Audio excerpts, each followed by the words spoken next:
ভোর থেকেই ক্রেতা বিক্রেতার হাঁক ডাকে সরব খুলনার সোনাডাঙ্গা কেসিসি পাইকারি কাঁচা বাজার। শীত মৌসুমের সবজি কিনতে দূর দূরান্তের ব্যবসায়ী, পাইকার ও খুচরা ক্রেতারা ভিড় করেন এ বাজারে।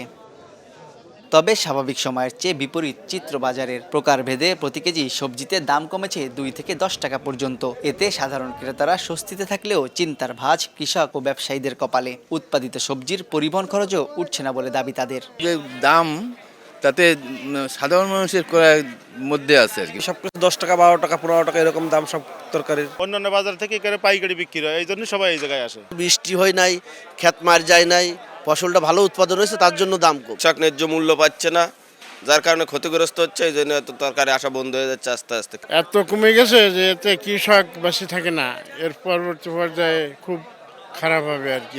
টমেটো আগের সপ্তাহে ছিল 15-14, এই সপ্তাহে 10-12 এরকম বিক্রি আছে। সিম হইতেছে 6-7 টাকা কেজি।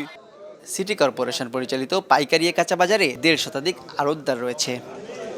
তানজিম আহমেদ, সময় সংবাদ, খুলনা।